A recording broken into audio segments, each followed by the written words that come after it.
I don't see anyone who could step up who would give the Conservatives more of a chance of winning the next general election. We can't go along with this clown show with just the threat that, anyone else is bound to be worse. Being a good PM is like being a good teacher. You've got to be prepared sometimes to make a decision that is going to leave some people disappointed. If you could be in number 10, everything would be all right. And you making the coffee while prodding us in the ribs to do what you want. We have liftoff. And welcome once again to Planet Normal, the Telegraph podcast with Allison Pearson. Hello. And me, Liam Halligan. So Boris Johnson has endured a too-close-for-comfort vote of no confidence. The Prime Minister says it's time to move on. But however sick the country is of government paralysis and Westminster psychodrama, that's not the mood on the Tory backbenches. And it's not the mood in Pearson Towers either, is it, co-pilot? You've written a big bazooka of a column this week, declaring this is a remarkably little confidence and barely disguised despair vote. The link is in the notes to this episode. You want Johnson to go. Now, many Planet Normal listeners and Telegraph readers will share your sense of anger, exasperation and letdown, perhaps over Partygate and or Boris Johnson's broader policy agenda or lack thereof. This is a pivotal moment in the Johnson Premiership, co-pilot. He'll either soldier on or the whole thing could be about to implode, and with it the governance of the world's fifth largest economy, in the midst of a war in Europe, a cost of living crisis and broader multifaceted national angst. But if Boris goes, though, Alison, and you've made one howitzer of a case, then what of the next immediate question? Who, co-pilot? Who needs to now step forward and grab the leadership, and along with it, the hopes and dreams of this country? Which man or woman, amidst the sea of mediocrity, which is our House of Commons at the moment, do you think has what it takes? Did you like that one? Did you like that intro? Top notch. If you could be in number 10, everything would be all right. Just me, Roger Bootle, and you making the coffee while prodding us in the ribs to do what you want. I bring a large Jubilee sherry trifle. We'd be absolutely fine. Every day of the week. We'd get the place sorted out, double quick. I did think that in Who Should Take Over, I don't know if you saw, there was a fantastic Trooping the Colour, and Seamus, the Irish wolfhound, who is the mascot of the Irish Guards, I thought he'd be good for Chancellor. And then in the completely psychedelic, mad Jubilee pageant, they had 20 corgis on wheels. So I thought if we just replaced the cabinet for a week with 20 corgis on wheels, and then at the end of the week we could decide whether it had gone any better or worse. You know what, when I saw that stuff on TV, it reminded me, when we were kids and you'd watch Magic Roundabout, it was wonderfully mad. It was damp, it was ridiculous, it was dames in Jags, it was mad people on buses. I mean, they tried to cut Cliff Richard out from the Big Pop concert, but Cliff managed to get onto one of the double-decker buses and was singing from the top by himself, basically belting out congratulations to anyone who didn't want to hear it. But no, it was mad. And then, of course, we came out of what had been a time of great sort of happy silliness and elation and straight into the Monday's vote of confidence. Talk about a slap round the chops on a Monday morning. It really was. But don't worry, Liam, because even though to some of us, we would think if we were a manager that 41% of our employees thinking we were absolutely crap and should go immediately, some people might take that as a bit of a rebuke. But no, the Prime Minister, let's bash on. Bash on with what, we ask? It's a bit like a fairground barker on the back of an open-top lorry, just sort of chucking toys and sweets at the electorate and saying, but he got the big calls right, Liam, even though he's booed outside St. Paul's Cathedral. There's so many different things to say, and as you say, I wrote a more in sorrow than in anger piece in my column this week. But the same old excuses are trotted out, aren't they? Don't hand the gift to Labour. Beware the coalition of chaos. Never mind that what we've currently got feels like chaos. And something, I mean, there's a lot to unpack, and I'll hand over to you in a minute. But I thought it was interesting that before the vote, the Prime Minister wrote to Tory MPs, and in his letter he said, let us refuse to dance to the tune of the media. Now, you are getting some people saying, oh, it's all got up, but the media hates Boris. It's a Remainer plot. You think, No, it isn't a Remainer plot. 148 Conservative MPs went back to their constituencies and Tory voters told them in the street, if you don't get rid of that charlatan / liar, useless, whatever, then we will never vote for you again. And you know, co-pilot, don't you, how many thousands of emails I've got to that effect. So what I'm seeing is this astonishing disconnect between the people we elected with a wonderful majority. Boris Johnson, majority of 80, could have had a fantastic reforming government. I don't even know how to describe it, really. I mean, people say, is he toast? I don't think he's toast. I think he's a slowly rotting edifice. He is a wedding cake left out in the rain. I completely see where you're coming from, and you writing this column and the Telegraph putting it on the front of the paper, the masthead, directing the world to that column, I think is quite a big moment. And I think it's absolutely right that we devote this episode of Planet Normal to what you wrote, why you wrote it, because it will be very, very noticed in Number 10 and across the Conservative Party and across a lot of the country that you, who have been supportive of Boris Johnson... Big supporter. You, who were a Brexiteer, you, who are not a Conservative all the time. You've voted for various different parties, as we both have, but you've definitely been backing this government. And if you have abandoned him, he's got a problem, given your reach into Conservative Britain, particularly among those Tory activists who can help to decide who, if anyone, replaces him. I've read your column several times, and so much of it chimes with what we've been discussing over recent weeks.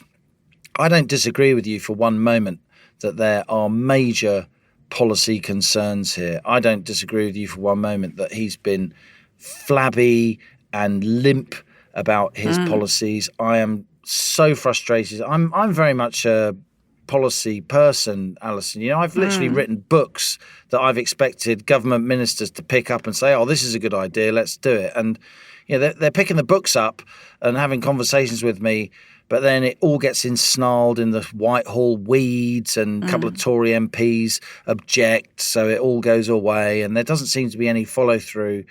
The fact that they were so slow to understand there's a cost of living crisis, the fact that their answer to a cost of living crisis is to borrow and print more money and give it to people rather than lowering taxes to actually boost growth so the cake is bigger, the fact that there's still those ridiculous levies on people's electricity bills, 25% of people's electricity bills are going to often big renewable companies or landowners in subsidies. Suspend those now, given that there's a cost of living crisis. So many areas the policy has been ill thought through, the line of least resistance, and extremely disappointing and entirely unconservative, by the way. And that will really disappoint people who backed Boris Johnson in December 2019, not just traditional Tory voters, but a lot of those red wall voters as well. And I'm not surprised that you wrote the column in the fashion that you did, with the power and the passion that you did, because I've seen that coming for several weeks. I've seen it in the Planet Normal inbox. I've seen it in your replies that you assiduously write to so many of our wonderful readers and listeners. And yet we have to ask the question, because it's the question that Tory backbenchers are asking.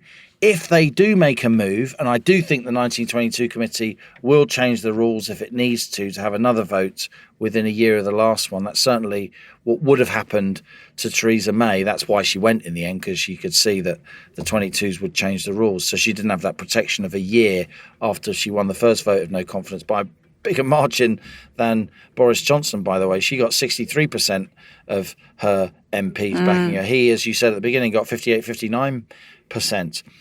Given that, if they do try and depose him, who or what replaces Boris Johnson? That is the question. If we accept your argument in your column, and it's such a powerful argument, we then must answer that next unavoidable question. I would say, Liam, and I do find this quite shocking, that we are getting committed Conservative voters Many, at the time of recording, there are about 2,500 replies below the line under my column. And quite a few of them are saying, I don't care if there's a Starmer government. I feel it's all so dreadful.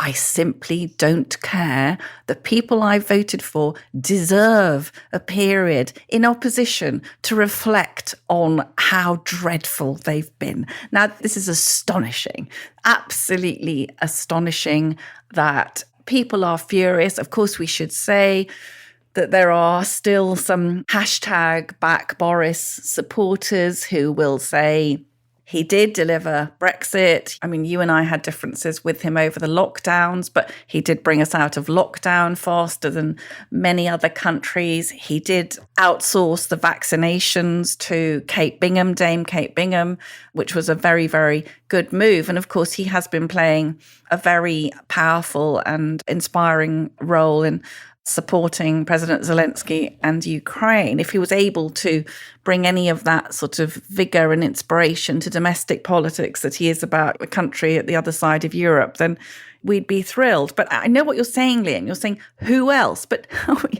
we can't go along with this clown show with just the sort of the threat that, oh yeah, well, anyone else is bound to be worse. I would turn that argument around and say they think Boris, he's a winner. No, I don't think he is any longer a winner. If you look at the opinion polls, if you look at the fact that 72% of the British people say they no longer trust the Prime Minister.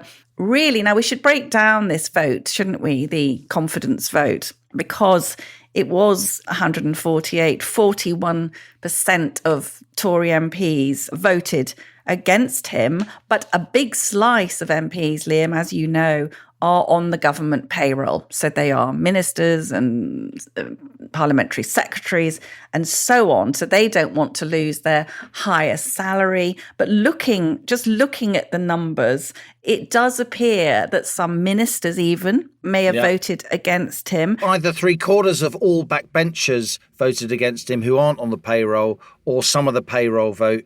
Ministers, parliamentary aides, as you say, will have voted against him, even though they said they supported him. Yes, and I think that, as we're saying, stick with the devil, because he will deliver. I'm seeing a lame duck Prime Minister. Last week, we had a Planet Normal listener who is a Tory campaigning in Wakefield. We mentioned last week these two pivotal by-elections are coming up on June the 23rd. That's Wakefield, that's the Red Wall, and Honiton and Tiverton, which is in Devon, and that's very much Blue Wall. And our source, who is out on the doorsteps in Wakefield, is saying we won't vote for Boris. And I think we saw that in Chesham and Amersham. I think we saw my lot sitting on their hands, staying home, refusing to vote. Now, I don't know whether this has penetrated the thick skulls of the parliamentary party, but it seems very, very obvious to me. And I do think there was argument, wasn't there, about whether he was booed as he arrived for the Thanksgiving service at the weekend at St. Paul's Cathedral. But a sitting Prime Minister being booed as he goes into a religious service was going to rattle MPs. What do you think? We've got the cabinet so far. They're all sticking with him. If we do see these big defeats, certainly Wakefield's going to go, but that's a small majority, about 3,500. So that would be sad, or bad, but not fatal. But this big Devon constituency, one of the biggest Brexit voting constituencies in the country, Boris will have been a hero for them. And I said in my piece, Liam, I am torn. So on Twitter, somebody upbraided me and they said, Alison, you're the Telegraph, you should be defending him. Now, it does take quite a lot to not defend him, I think, because I was very grateful to him for using his guile and pluck and force to ram Brexit through. You remember, Liam, that, Remainer Parliament and how extraordinary that was, and the elation that you and I felt when we had that Brexit dinner, when we knew he'd won the December 13th, 2019. The fact that democracy had been upheld, that's what really upset us, that Yes. You had a Remainer Parliament that was trying to usurp the outcome of a referendum. We both felt huge relief. I agree. You've thrown that question at me. William Hague, obviously former leader of the Conservative Party, very sensible commentator. He has said this week the revolt makes the Prime Minister's position unsustainable. He must spare his party and the country further agonies. And William Hague has compared Boris's position now to driving along the motorway with 2 flat tyres. Do you think it's feasible that he can go on with 2 wheels? Well, firstly, I should say that I'm proud of you that you wrote the column that you wrote, because it is a really big move for you to write that column. And I'm sure you've taken lots of brickbats from a lot of Conservatives for doing that. But what you've done is you've demonstrated that you are, to your fingertips, a journalist, and you will call it the way you see it. Your party inclinations do not extend to party tribal loyalties, and that is the mark of a journalist to me. And far too many journalists in this country are blind to that. Far too many journalists in this country will always vote for one party or the other. And I personally don't think they're journalists, but I think that you most definitely are, and you've demonstrated it yet again, as you have over many years. But I would say, in what you just said, the bit I would pick up was, it's not good enough to say that he can carry on and it will all be fine. He has to go. Before you depose him, you have to have a plan of what's then going to happen, or at least an idea that some of the potential people who could take over from him after a leadership election, and Tory leadership elections are notoriously unpredictable in terms of the outcomes, because the 2-stage nature of them, the secret ballot aspects of who's backing who in the leadership within the parliamentary party, the fact that the parliamentary party only has to put 2 people forward for the constituents to vote on, the Tory party in the country, and often the Tory party in the country don't get a choice between the candidates that they want. The parliamentary party tends to be a lot more metropolitan in its outlook, a lot more Remainy, if you like, than the party across the country as a whole. But I don't see anyone at this point who could step up, who would give the Conservatives more of a chance of winning the next general election, if that is the purpose of what you're trying to achieve. And let me say this, I actually think that when the history of this period is written, when the book comes out in a year or two's time, I actually reckon, I suspect strongly, that Downing Street backing MPs put letters in to precipitate this vote, to bring it forward before the Honiton and Tiverton by-election, which you so rightly identify as pivotal, the 6th anniversary of the Brexit referendum, how so many of his enemies within his party and beyond would like to see that become 23rd of June 2022, the moment of his denouement. It's much, much more difficult to have a vote of no confidence immediately after that Honiton-Tiverton by-election loss, if it happens, and to turn over a 20,000 plus majority. But the Lib Dems are really good at this stuff. The Lib Dems, they're known as the yellow peril when they campaign locally. They are brilliant local campaigners. They take no prisoners.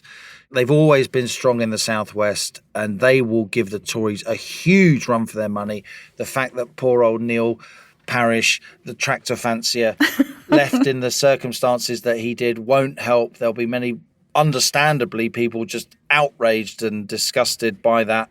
And so they won't vote for the Tories on principle. But we have to come up with a plan. You know, we are commentators. What we do for a living is look at this stuff, and our viewers and listeners rightly weigh our words carefully, and we must weigh our own opinions and words carefully. So who do you think could replace him? Can I just say, what you're saying to me is you still think Boris Johnson is the best with no other candidate. But I'm trying to say the reason I wrote my column this week is because I now think we are moving heavily into liability territory. We have people, Tiverton and Honiton, okay, Liam, the majority that Neil Tractor Parish had, all right, so 24,239. That should be a rock steady, safe seat. If the Lib Dems take it, which is not inconceivable, that's an astonishing majority to overturn. And if that happens in the House of Commons, there will be 291 Conservative MPs. But by-elections never translate into general elections, Alison. Governments always get hammered midterm in by-elections. Thatcher lost loads of by-elections and went on to win general elections. Yes, but the difference is, yes, Thatcher did have a lot of by-election defeats. Thatcher had the confidence. She had a clear political programme, and the vast majority of the members were firmly behind her. What we now have is a Prime Minister with no clear political programme. Couldn't agree more. Apart from keeping himself and his retinue in power. I mean, that's it. Absolutely. Keeping himself and his retinue in power. And you have a party membership where I would say the vast majority of Conservative members do not recognise this as a Conservative government. And hell hath no fury like a diehard Conservative scorn. Now, I said in the column, I have a WhatsApp group which is full of rather formidable Tory ladies. Go on, tell us what it's called. It's got a great name, this WhatsApp group. It's the Ranty Pants Club. And we are ranty pantsing. And I think if these women, honestly, Liam, if you met them... I wouldn't want to get the wrong side of you lot, the ranty pants. My God.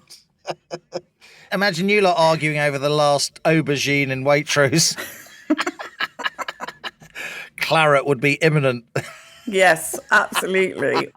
And I'm not talking the drink. Waitrose woman rampant is this club in the heraldic sense rather than the rebellious sense. But it strikes me just from that group of very committed women who really actively campaign for Brexit, who were huge Boris people, and like me just feel disappointed, sad and so on. But coming back to, so who to take over, I would say that we haven't always known in history who's going to come forward. But the front bench is so thin. Yeah. It's so thin. There's such a dearth of talent. You and I were discussing this earlier. We've touched on it in previous episodes of Planet Normal. Think back to the Thatcher cabinet of the 80s. Lawson, Howe, Peter Walker, Michael Heseltine, Gillian Shepherd, Virginia Bottomley, for crying out loud. Serious people. But really, and now you look at the Tory front bench, think of the new Labour front bench, Robin Cook, David Blunkett, Jack Straw. You might not agree with them, but you can't say they're not serious people. They are serious people. They had a plan. They came in. You and I would have disagreed with some of it. We would have embraced a lot of it, right? But they had a plan. Boris has no plan. I'd vote for Tony Blair tomorrow. That's where I am now. I really would. I know that's probably quite an outrageous thing to say. We've disagreed slightly on the whole Partygate thing. It's not that, Liam. It's not whether people had a few drinks at the end of the day. It's just the lying, the dissembling. I just got to a point where I thought you literally can't stand there and tell us this. Everybody knows it's ludicrous. And we're all supposed to nod along. So I don't know. I think that a leader could emerge, not from the centre. We could be looking at Penny Mordaunt, Tom Tugendhat. I do think it has to be a Brexiteer, or the membership will not vote for someone who isn't a Brexiteer. Penny was a Brexiteer. Tom, of course, absolutely wasn't a Brexiteer.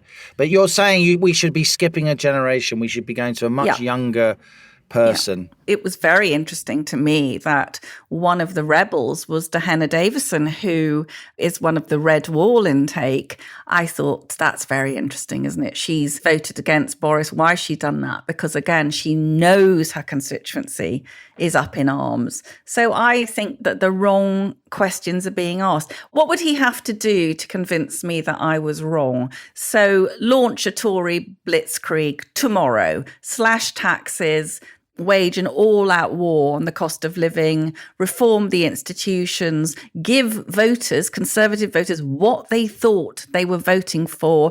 And he has, as I said this week, we feel like a cheated spouse. We feel like the husband or the wife is lying to us and saying, of course I'm doing this, darling. Of course I'm cutting your taxes. Of course you have a Conservative government. No, we bloody don't. And I think it's almost that, more than anything, Liam, that gets me, is here's a Mars bar, shut up. It's just treating the public for fools. Or we might bring back some more grammar schools. Yeah. The Cones hotline is being prepared as we speak. It's really in the back of the car, policy making in the thick of it, isn't it? The comedy series. I should say, you mentioned Hannan Davison. I know Hannan Davison well because she presents on GB News. She's 28 years old, a very, very impressive young woman. Very interesting. She took that line of rebelling against her own Prime Minister. I agree with you. There needs to be a big shift in policy. The problem is, though, Allison, rather than coming up with some red meat proposals that the Tory backbenchers can really rally round and Tory voters in the country, it's not going to be red meat. It's going to be a vegan sausage.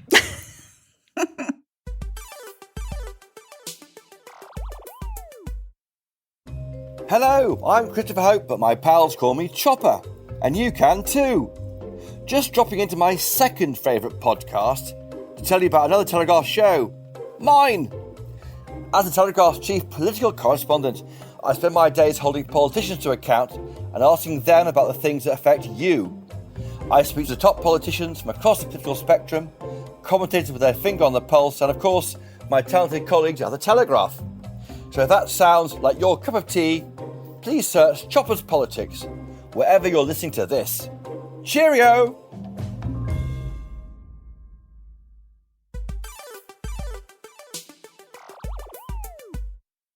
Daniel Hannan's among the UK's most influential Conservative writers and politicians. As a member of the European Parliament from 1999 to 2020, he played a leading role in shaping, launching, supporting and delivering the UK's campaign to leave the European Union.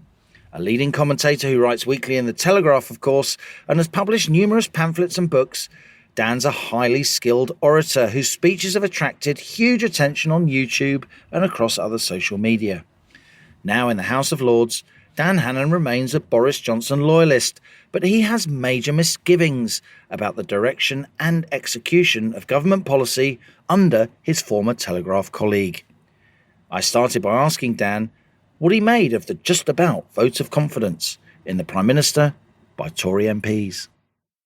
I think it's bad but not irrecoverable. The conventional view, which you will have read in lots of newspapers already and heard from lots of people, is Boris cannot pull it back from here because it's a dispersed opposition, right? The reasoning goes, if this were one group of people driven by one particular issue, then there would be a policy solution.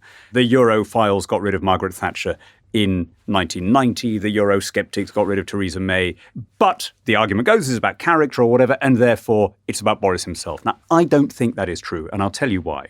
Yes, for some people it was about cake. Yes, for some people it was about not being promoted or being overlooked. And yes, for some people they never forgave him for winning the 2016 referendum. But they were never enough to trigger the ballot. The new cohort that joined them were triggered by what happened at the end of May. In other words, let's call it a budget statement, the windfall tax, whacking up of corporation tax, the sense that we were going to try and spend our way out of this. Unconservative policy package. Exactly right. I was speaking to somebody on the morning of the vote who was a Boris guy until 3 weeks ago. He was a Leave voter. He'd backed Boris in the leadership. He'd backed him all the way through the cakery and the Sue Gray stuff.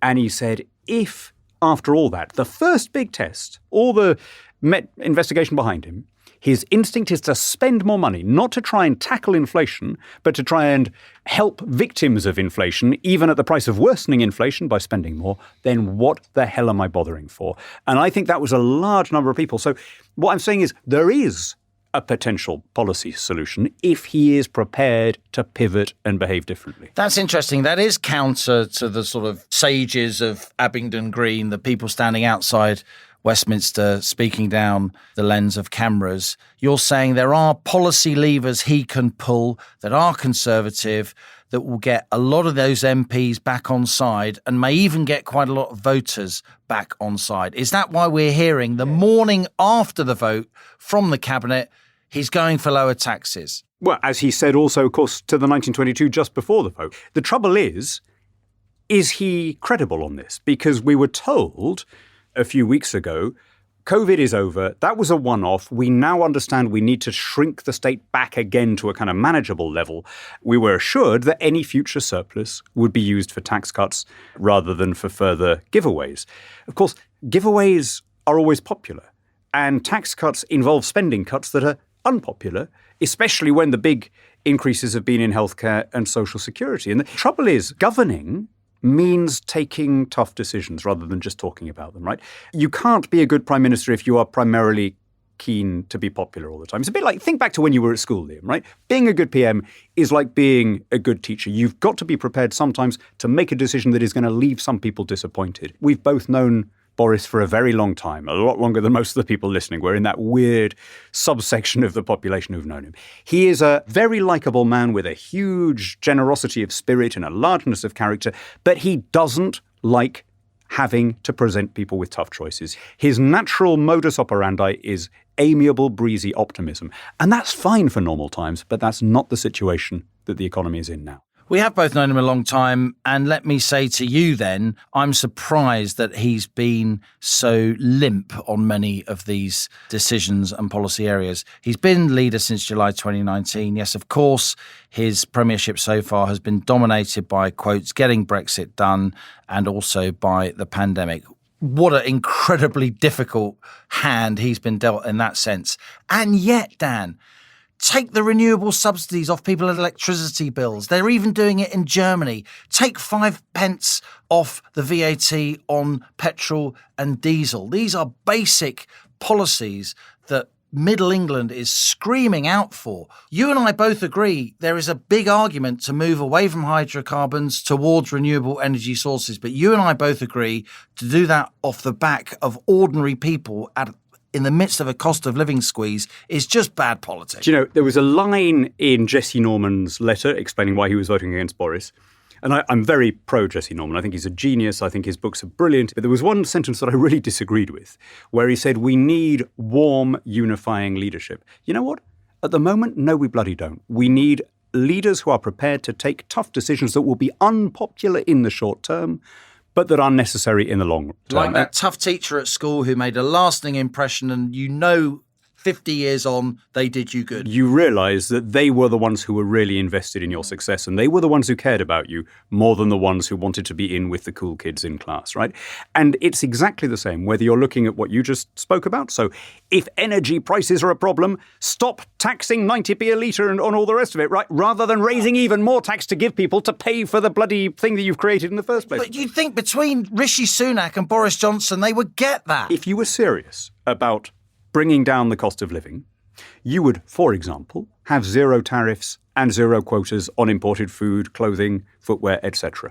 We haven't done that because we have these protectionist lobbies. We can take the VAT off energy because we're outside the EU. We're not doing that. But the big one is, of course, the unavailability of housing here. We have more cramped and more expensive units of home than anyone else. I know that I'm talking to somebody who has literally written the book about this. If you are serious about bringing down the cost of living, you have to start there. The trouble is, there was a really good white paper on housing that Nick Boys-Smith basically inspired, came out in 2020, that showed how we could have denser and more beautiful houses in the way that Roger Scruton had always envisaged. A couple of MPs kicked off, and we dropped the whole idea. And that's what's got to change. We have to be prepared to take decisions that are controversial. Any move away from the status quo is going to upset some people who have benefited from it, right?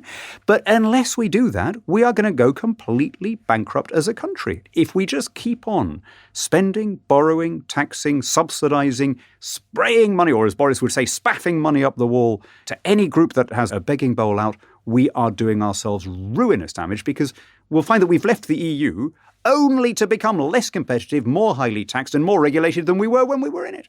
Can I just say, I would settle very comfortably for the rather paunchy, corpulent, wheezy government we had with Gordon Brown levels of spending, right? That would be a massive improvement. So tax 35 or 40% of GDP rather than 50 or 55%. That should be the most uncontroversial thing. Is it that difficult for a Conservative government to go back to Gordon Brown's levels of spending? How many chances can you give this guy? My co-pilot, Allison Pearson, to whom I must answer, she would say if she was here, Dan, we've heard it all before. We completely agree with you. We know there are really good people in and around the top of the party. Your name would be among half a dozen. How long do we have to wait? How many chances do we give this guy before we think he just doesn't have the lead in his pencil to do this? I mean, I think we are literally on the last chance. And I think we're going to find out, by the way, very soon whether he means it when we see the details of the Northern Ireland Protocol bill.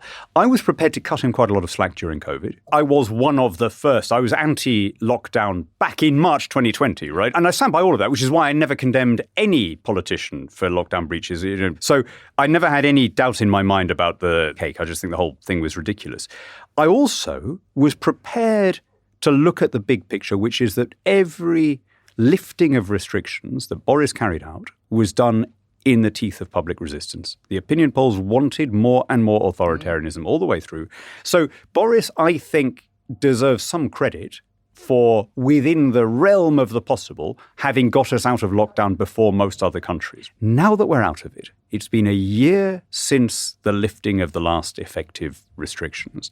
Now is the chance to start restoring order and sanity to our public finances and to catch up with all the deregulation that, by the way, shouldn't have been completely put on hold. A government is capable of doing other stuff even during a pandemic. And we were very, very slow with things like civil service reform and, getting rid of some of the more onerous financial services regulations and so on. We're talking about it now, but it's still just talk. And this is really why I say we're down to the last chance. Boris has repeatedly said, we're going to deregulate, we're going to cut taxes, we're going to slim down the civil service, and we're going to sort out the Northern Ireland Protocol, right?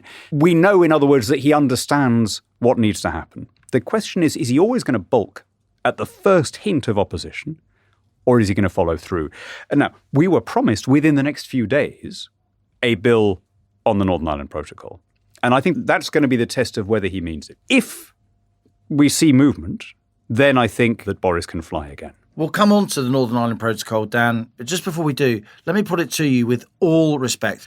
Are you not just slightly guilty of wishful thinking? Isn't it already too late for him? I've seen him come back from the most extraordinary positions. He'd have to be Houdini and Blondin combined. Kind of is a bit, though, isn't he? I mean, this is... Chucked over a waterfall in a barrel wrapped up in chains. He is a protean figure, to use a word that he would use. I'm afraid that a big part of the problem is that he sensed the mood during the pandemic. Pandemics make people warier, more introverted, more protectionist, more authoritarian. Let's not beat about the bush, right? It's a well-observed psychological phenomenon. Any natural disaster, an earthquake, a war, a volcano, anything like that, tends to make people more demanding of the smack of firm government. And he lost his sense of immortality, right? Yeah, but also he could read which way public opinion was moving, and he saw that there was just much more demand for government intervention, both in the literal sense of lockdowns and all the rest of it, and in the wider sense of a more interventionist state. The last time this happened on this scale was after the Second World War, right? So rather like with COVID, the state had assumed these supposedly emergency powers in 1940. And then look at what happened after the victory was won. It was in no hurry to give them back. So we still had ID cards until 1952. We had rationing until 1954. We had conscription until 1960. And I'm afraid that's happening worldwide in this as in other countries. We're just in for a much more authoritarian, étatiste, dirigiste phase of government on every continent. And in the short term, it's terrifically popular. And that's the pressure on Boris, right? What we're asking him to do is to make necessary cuts to the state and necessary reductions in the power of government, which will be unpopular in the short term, whose long-term benefits, however, will not be felt until after the general election and possibly by some future successor. And that's why it's a difficult ask. Let's just finish with the Northern Ireland Protocol. Just give a quick summing up of how you think it's been enacted, where you think the blame currently lies, because so many of our listeners, they will hear endlessly from most broadcasters that it's all the UK's fault, we're being unreasonable, we're breaking international law. I'm speaking, of course, as an Irish citizen, as an Irish Catholic. The first point to make, and this cannot be stressed too strongly, especially to any listeners overseas, right? Britain was never going to raise a single matchstick of infrastructure. The people who said that the border was necessary were the EU. They were the ones who said we need a border in order to protect the integrity of the single market. That point seems to have been lost as soon as you take this argument overseas. But all of the row is about how far should Britain go to accommodate the EU's desire not to have any infrastructure. We could perfectly legally just say, do you know what, guys, we're not raising anything on our side. What you do on your side is your business, over to you. We're not doing that. We're going massively out of our way to say we'll have a red channel of goods, we'll check it all for you. No other country has done that. So we've done all of that and got, I think, almost no credit either in Brussels or internationally for doing it. Because, as you know, Liam, we've got this weird situation 6 years after the referendum where we've created this tribe of British broadcasters and British columnists who cannot ever blame the EU for anything. However unreasonable, however self-contradictory, however punitive its attitude, everything for them is always Britain's fault. It's one of the saddest aspects of the polarisation that followed the referendum. But the fundamental issue for the EU, it seems to me, is this. Their stated objectives are not their real objectives. So their stated objective is protection of the single market, right? Oh, it would be a terrible disaster if a single pork pie crossed into County Donegal, right? What we are proposing to do, as we speak, would very comfortably address that issue. The green channel for goods that are not going to cross the border and the freedom for Northern Irish firms that don't export to follow either UK or EU regulations, UK control of taxation and neutral arbitration like every other treaty. If the EU's only real objective were to keep the pork pies out of Cavan, it would have no problem with that. Unfortunately, I think it has a different set of objectives. One is to create an all-Ireland economy, which is happening because firms in Northern Ireland that cannot now source from Great Britain because of the paperwork are perfectly understandably sourcing from Ireland. Another is to ensure that a post-EU Britain doesn't become too competitive. So they're using this to try and get us to follow their rules on food standards and all the rest of it so that we don't end up importing, delicious American beef rather than French or Irish beef. And then I think, finally, they want to give us a bit of a kicking. And, of course, they can't say that. And the reason that they keep coming back to the one argument they've got, which is, but you signed it, is because they can't admit that all that would really happen if we made the changes that are being proposed is that they would no longer get to act in this punitive way. I have to say one last thing, though, about the you signed it argument. Let's remember the circumstances in which this unequal treaty was signed. No one in Brussels suggested placing Northern Ireland in a separate regulatory jurisdiction until after our 2017 general election. So the first year after the vote, all of the talk was about finding technical solutions. British and Irish officials were working very well. Kenny, it was all fine. It was all fine. The two sets of Nerds customs like you and officers. me knew it was going on. We knew the two civil services were solving these low-key technical issues. It was when May lost a majority, became dependent on the DUP. No, it wasn't even that. It was the Benn Act. In legislation, passed a bill saying, we will only leave the EU on terms that Brussels likes. Well, what do you expect Brussels to do in that situation? They said, oh, well, in that case, we want A, B, and C. And they started making these outrageous demands. So when people who voted for the Benn Act or who supported it in the country now have the gall to turn around and say, well, you signed it, I'm afraid they have forfeited the right to be taken seriously. So what do you think we are going to see in terms of the Northern Ireland Protocol? Do you think that the UK will be muscular about it, will trigger Article 16, which legally allows the renegotiation of the treaty? Yeah, I think it's much more than Article 16 because we need to remove the jurisdiction of the ECJ. So there is going to need to be legislation here. And that's why I think it's really important that the bill should not be a kind of contingent bill that says we may do this at short notice. It has to actually contain the relevant legislation, not least because it is likely to be held up in the House of Lords. It may be a year before we can implement it. I think it's possible. Look, the blonde Houdini, the greased albino, whatever, when his back was slightly up against the wall in February, when the cakery began, we started seeing a lot more movement. There was the Rwanda decision. There was the privatization of Channel 4. There was the promise that there wouldn't be any more spending increases until there'd been tax rises. An awful lot of things changed. Partly, I think, because there were different people in Downing Street. He'd brought in, David Canzini and Andrew Griffith and Stephen Barclay and so on. I think his situation is now so much more dangerous than it was then that it is perfectly possible that he'll read where the majority of the party is and he'll say, I can win back one section of MPs who are the biggest lot of my critics, those who want the things we were elected on.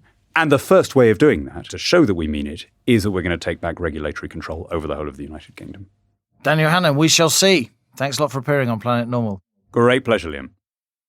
That was such an interesting interview, Liam. I could listen to you and Dan talk for hours.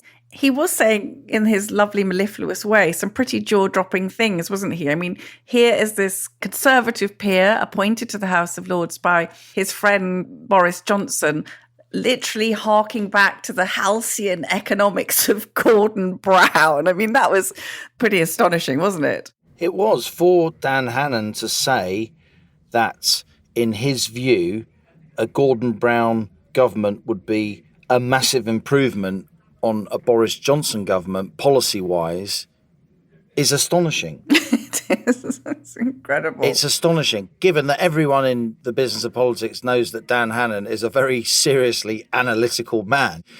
He is not just a tub-thumping politician. He really knows his way around the policy thickets.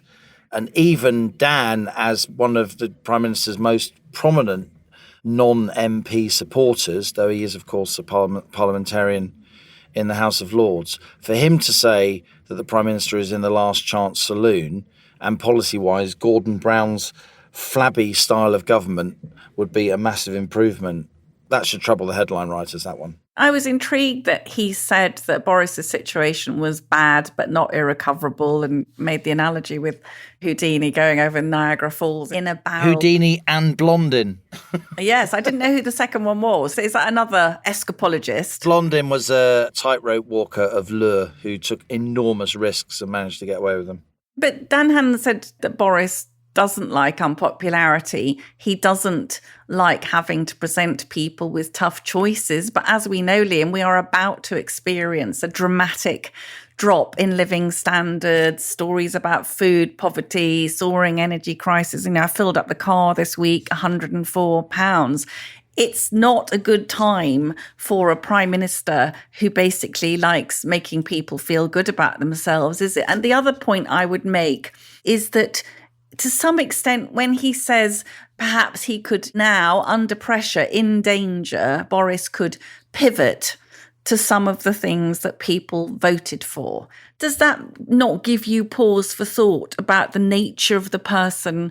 This isn't a conviction politician, is it? This is a politician whose convictions are about themselves being the prime minister rather than convictions about the well-being and direction of the country, I would say. I think that's right, but I think the real conviction politicians only turn out to be conviction politicians in retrospect. What do I mean by that? I would say that all leaders, all policymakers, they end up enacting the policies that they enact as a result of lots of iterative processes at the time, lots of checks and balances, lots of advances and retreats. And that is true even of Margaret Thatcher. The word privatisation wasn't in the 1979 manifesto. So I'm not saying that Boris Johnson couldn't have a better plan. Of course, he has no plan. His plan is just self-preservation. But what I would say, I've seen enough policy making up close over enough years to know that things can change really quickly. And I do think his only hope now, and I think that was a very significant intervention by Dan Hannan to say what he said publicly about his close friend. I do think his only hope now is, as you said earlier, no vegan sausage, proper policy red meat. And that doesn't mean doing things that are venal and nasty. It means, as Dan, I thought, explained very, very well, it means letting people keep more of their money, having a sense that the way to get out of a recession isn't to spend your way out of a recession, it's to deregulate and to lower taxation and lower the burden on business to grow your way out of a recession. This is not dramatic, extreme stuff. Even Jim Callaghan back in 1976, in one of the most important policy-making moments in British post-war history, he said in a speech written by Peter Jay, who at the time was working for him, somebody many of our listeners will remember, we used to think you could spend your way out of a recession. I tell you now in all candour that we can't, because it just ends up with more inflation. We are having to relearn these policy lessons that we've learned many times over in the history of this country and indeed the history of the world. And people like Dan Hannan, who's a very clued up guy when it comes to history and policy making, is trying to remind Boris Johnson, who doesn't know much history, by the way, in my experience. He can recite a bit of Greek badly. He does not know much history, by the way. they need to learn the history of post-war British policymaking and to understand that the route we're taking, whether it's driven by Sunak or Sunak being pushed by Johnson or Johnson being pushed by Sunak, between the two of them, they are making exactly the wrong policy moves to get us out of a cost of living crisis, to de-gum, to kickstart the British economy. It should be about lower taxation, letting people keep more of their money, encouraging business rather than ensnaring and burdening it with all this extra taxation and red tape. That's what Dan's saying. That's what I'm saying. It's what lots of Middle England is saying. It's what a lot of people on the Tory backbenchers are saying. And a policy jamboree is pretty much the only thing that's going to unite the likes of Steve Baker on the Brexiteer wing of the Tory backbenchers and the likes of Tom Tugendhat, who's very much from the more moderate progressive side, Jesse Norman and so on. If you do low taxation now, they can rally round that. Well, trained up by my co-pilot, I've been doing a bit of economic research this week. I noticed, for instance, that yesterday, Liam, was Tax Freedom Day. I don't have to tell you that's when people start earning for themselves, not giving their money to the exchequer. And that Tax Freedom Day fell a week later this year than last year, which just is a simple way of showing the increased tax burden that a Conservative government, whose manifesto said it specifically would not be raising taxes, has lied. The other thing I just wanted to ask you, Liam, quickly, is this thing we keep coming back to about fuel duty, this huge price at the petrol pumps now. With my Velma hat on, I went to look this up. So fuel duty is 52.95p per litre, and that sum is fixed. What I found out was that the VAT, that's the issue, as the VAT increases with the increase in the underlying cost. Would you say, co-pilot, that the Treasury is ripping the British people off at the petrol pumps, and could they do something about it if they wanted to? They certainly could. We've made this point several times on Planet Normal over recent weeks. As the price of petrol goes up, the amount of pound notes the Treasury gets in VAT goes up, even if the rate of VAT stays the same, because VAT is a percentage of the price that you pay. There is scope in the budget to do more. We should not be borrowing and spending and printing, by the way, lots more money. We should be lowering tax. We should be doing it now, because if we don't, the British economy is going to go into recession, and then the political backdrop for the Prime Minister will become even worse. Now on to our listener emails, the fantastic messages you send us. We absolutely love reading them. And as the co-pilot will constantly tell you, I can rip them off happily from my column. Lots, of course, about the situation of the Prime Minister this week. This is from Mark. Allison writes that the Prime Minister could resign and give a colleague 2 years to settle in and win the election. Allison, I could end up as Liz Hurley's, Gillian Anderson's and Kate Beckinsale's secret lover with my wife's full permission, which is somewhat unlikely, but far more likely than Boris Johnson resigning honourably. I'll bet you a crisp tenner that he will cling on to the bitter end, just like Major did, and we will be lumbered with the kneeling one as Prime Minister. I dare say, by today's standards, this view makes me a lefty or a Remainer. And Sally says, I can't say how disappointed we feel about how Boris has squandered such a wonderful position. We never thought he'd be perfect, but I don't recognise him at all, or the person who used to write witty and pertinent articles in the Telegraph. It is a wonder that Allison and Liam are able to keep Planet Normal going, because without it, where would the opinions of ordinary people be able to find a platform?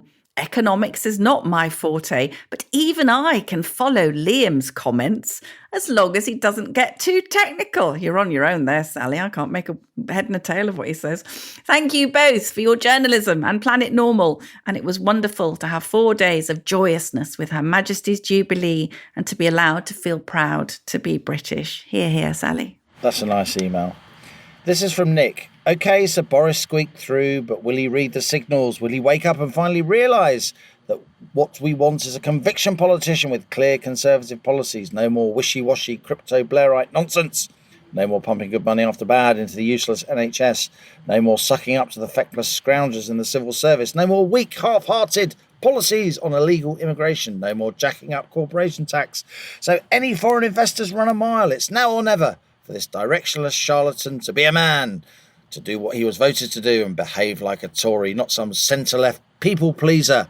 I, says Nick, am not hopeful. And Steve says, don't forget that the Tories are about to make Britain move from being one of the lowest corporation tax nations in the G7 to one of the highest in one fell swoop. Corporation tax will go from 19% to 25%. I honestly don't think even Corbyn would have been that mad. What's gone wrong with the Tory party? Steve, here's a prediction. They won't do it. Okay, well, we'll watch that. We've had a lot on our perennial theme. Just to say, Liam, we were waiting for this report this week into the NHS from Sir Gordon Messenger, weren't we? Huge damp squib. We'll talk about it more in future podcasts, but this call for urgent action to improve the quality of leadership in the survey. I mean, it's just absolutely talking about bullying culture, blame culture, as far as I can see. Not a word about the patients. And our story about it in the Telegraph reported that there was going to be a cut to diversity and inclusion jobs in the NHS as part of the biggest shake-up of management in a generation. But guess what, co-pilot? I went and read down the report.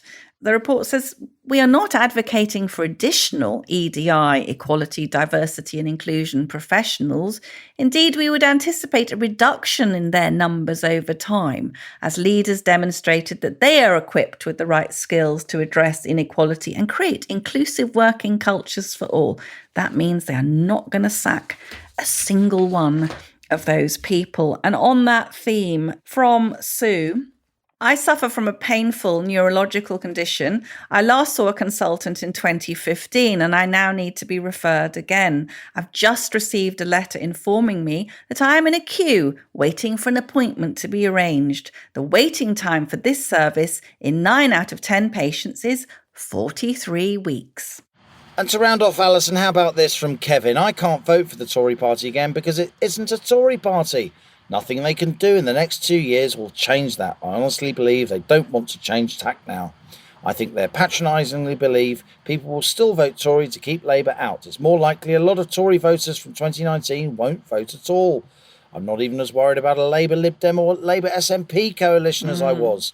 The woke left already effectively control schools and universities, the civil service, the NHS, the police, the arts and so on. This Tory government does nothing to stop this, and a lot to enable it. So let's see the Labour Party try to deal with the consequences of its own madness. Sad, says Kevin, but that's how despairing Johnson's Tories, who aren't Tories, have made me feel. I told you that's how they feel, co-pilot. Well said, Kevin. And finally, John comes up with a suggestion. Lord Frost needs to be begged to stand as an MP when the opportunity comes. He is the only one with a clear vision and, importantly, from my perspective, supports the smaller government concept. We live in hope. Keep up the good work. Well, I do think Lord Frost, mind you, he seems to be a Conservative, Liam, so he'd probably be disqualified from being the Prime Minister. On that bombshell, that's it from Planet Normal for another week as we leave our sanctuary of sweet reason, our flying refuge of reasoned views. Alison, what's your email of the week? I'm going to choose Sally for invoking both the Jubilee and expressing her disappointment with Boriss, which chimes with my own. If you enjoy Planet Normal, do leave us a rating and review on Apple Podcasts or Spotify. It does help others to find us so the Planet Normal family can grow.